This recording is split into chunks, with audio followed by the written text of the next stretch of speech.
Picture a city, not a messy, crowded one, a clean one. A smart one. Every street in a perfect line.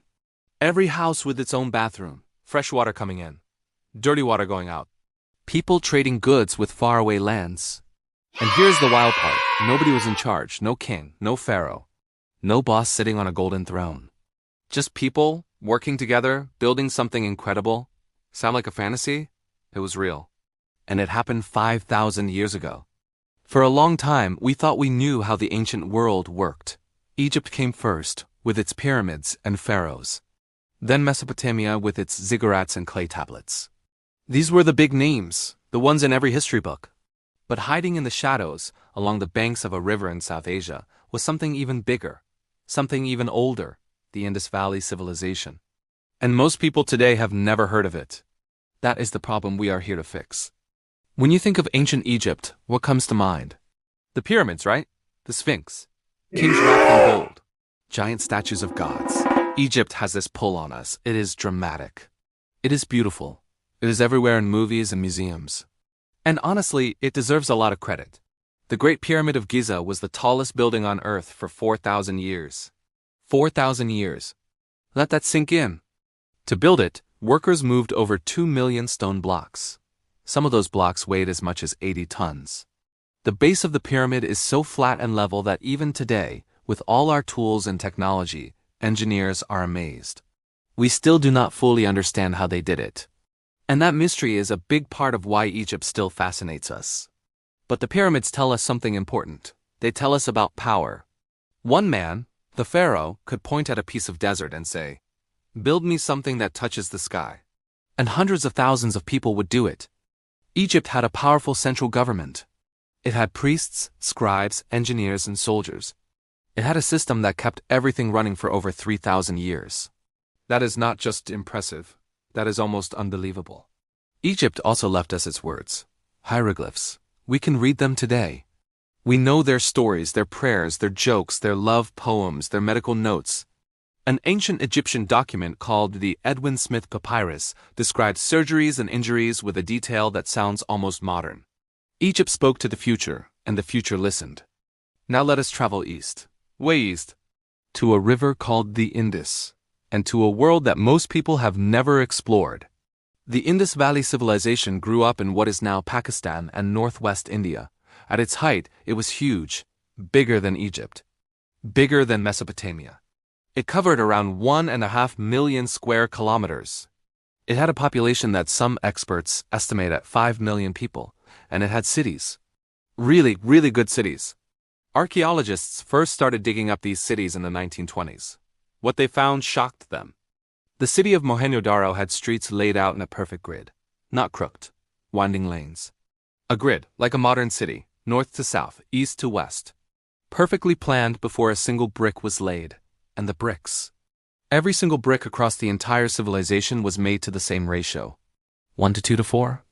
It did not matter if you were in a big city or a tiny village hundreds of miles away. The bricks matched. That kind of consistency does not happen by accident. That takes organization. That takes rules everyone agreed to follow. But here is the part that really blows people's minds. The plumbing. Almost every home in the Indus Valley had a bathroom. Not a fancy one, but a real one. Connected to a real drainage system that ran under the streets. Covered pipes carrying waste away from homes. A whole network of sanitation built into the city from the very beginning. Even the smaller, poorer homes on the edges of the city were connected. This was not a luxury for rich people. This was for everyone. Meanwhile, in the rest of the ancient world, people were dealing with open sewers and disease and filth. The Indus Valley was doing something that European cities would not manage until the 1800s. The 1800s, that is thousands of years later. So if we are talking about quality of life, about keeping people healthy, about building cities that actually worked for the people living in them, the Indus Valley wins. It is not even close. Now here's where the story gets really strange, really mysterious. We cannot find their kings. Not one. In Egypt, we have royal tombs stuffed with treasure. We have giant statues of pharaohs. We have names carved into every wall. In Mesopotamia, we have king lists and palace records going back thousands of years. But in the Indus Valley, there is nothing like that. No grand tombs, no victory carvings. No images of powerful rulers standing over defeated enemies. The houses in Harappan cities were more equal in size than in almost any other ancient society. Nobody seemed to live in a massive palace while everyone else lived in a tiny hut. For a century, archaeologists kept digging and looking. They assumed the palaces were just buried deeper, hidden under more sand and silt, but they kept not finding them. And slowly, a new idea started to take shape. What if there were no palaces because there were no kings? What if the Indus Valley civilization was run differently? Not by one ruler at the top, but by groups of people working together? Merchants, community leaders, different groups with different roles but no single person bossing everyone else around. Historians call this heterarchy. It is the opposite of a pyramid. No one is on top, everyone has a role. If that is true, then the Indus Valley built one of the greatest civilizations in human history, without kings, without empires, without armies of conquest. They built it through cooperation. That idea is powerful. It is almost hard to believe. But the evidence keeps pointing in that direction. They also traded with the world. Indus Valley merchants sent goods to Mesopotamia, to the Persian Gulf, to Central Asia. Their distinctive carved seals have been found far from home, proof that these people were connected to a global network of commerce thousands of years before globalization was even a word. Some scholars believe their writing, which we still cannot read, was an accounting system for tracking trade. A ledger from merchants moving tin and bronze across continents. And that writing, that undeciphered script, it is one of the great frustrations of archaeology. We have thousands of those small carved seals with symbols on them. Beautiful little objects, animals, patterns, script, but no one has cracked the code. No Rosetta Stone has turned up to help us. Until someone figures it out, there is a wall between us and their inner world. We can see their cities, we can walk their streets, but we cannot hear their voices. Egypt speaks to us. The Indus Valley whispers. Now, what happened to them? You may have heard wild stories. Radioactive skeletons, ancient nuclear blasts, glassified rock from some kind of explosion. These stories are dramatic and fun, but they are not true. The real story of how the Indus Valley ended is slower, sadder, and honestly more interesting. Climate change got them. The monsoons weakened. The rains came less and less. A great river called the Saraswati began to dry up. Without enough water, farming became harder. Cities that had thrived for centuries began to empty out. People moved. Slowly, in groups over generations, they drifted towards smaller villages. They did not get blown up. They adapted. They transformed. And here is the part that rewrites history. New evidence from a site called Burana in India suggests the roots of this civilization go back 8,000 years. 8,000. If that holds up, then the Indus Valley was not just a contemporary of Egypt. It was far older. It was building organized communities while Egypt was still figuring out farming. It would make the Indus Valley the oldest urban civilization on Earth. The oldest. Not second. Not third. First. So let us come back to the big question. Who was actually more advanced? Egypt gave us monuments that still stand, a written language we can still read. 3,000 years of continuous culture. Art, medicine, mathematics, mythology. Egypt spoke loudly to the future, and the future remembered. The Indus Valley gave us something quieter but maybe more meaningful. It gave us cities built for people, not for kings. Streets that were clean. Homes with running water. A society that may have proved something radical. That you do not need a dictator to build something great. That cooperation can create civilization. That the common good is worth more than the glory of one person. They built a massive public bath for the community at a time when every other civilization was building tombs for rulers. They chose the people over the pharaoh. Every single time. One civilization built for eternity and for ego.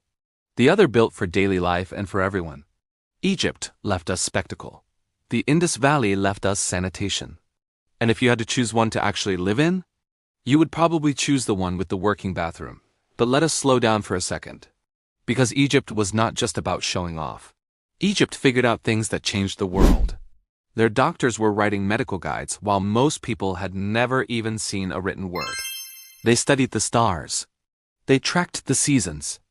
They built calendars accurate enough to plan harvests. They invented tools for measuring land after the Nile flooded every year and washed away property boundaries. Their math was good enough to design buildings that have stood for thousands of years. And their art. Walk into any museum in the world and you will find Egyptian art, paintings of gods and animals and people going about their daily lives. It is colorful. It is detailed. It is full of story. Egypt wanted to be remembered, and it worked. We remember them. The Indus Valley also made beautiful things.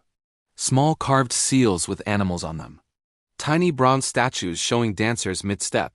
Jewelry made from shells and gemstones. These were people who appreciated beauty, who cared about the look of things. But because we cannot read their script, we do not know the stories behind these objects. We do not know the names of the artists. We do not know what they believed or what they feared or what made them laugh. That silence is the hardest part of the Indus Valley story. Imagine finding a brilliant painting with no name on it. You can see how good it is. You can feel the skill and the care. But you cannot ask the painter a single question. That is what it feels like to study this civilization. We admire what they built. We are amazed by what they achieved. But they cannot tell us why, and maybe that is what makes them so fascinating. They are a puzzle with missing pieces. Every new dig, every new site, every new discovery adds one more piece to the board. Right now, archaeologists are still finding new Indus Valley cities. New evidence, new clues. The story is not finished. It is still being written, one careful brushstroke at a time, in the dust of South Asia. So the next time someone asks you about the great civilizations of the ancient world, do not just say Egypt. Do not just say Mesopotamia. Say the name that history almost forgot, the Indus Valley. Bigger than both. Older than we thought, and still full of secrets. The Indus Valley civilization is not just a collection of old ruins buried under Pakistani soil. It is a blueprint. A forgotten experiment in how humans can live together without someone forcing them to. It is proof that inequality is not inevitable. That great cities do not require great tyrants. As archaeologists keep digging, keep finding new sites, keep pushing back the timeline further and further into the past, one thing becomes clearer. We have been telling the story of human history with some very big chapters missing. The Indus Valley is one of those missing chapters. And the more we read it, the more it feels like it was written for us. Not for the kings, not for the pharaohs. For the people who just wanted clean streets, a working drain, and a fair shot.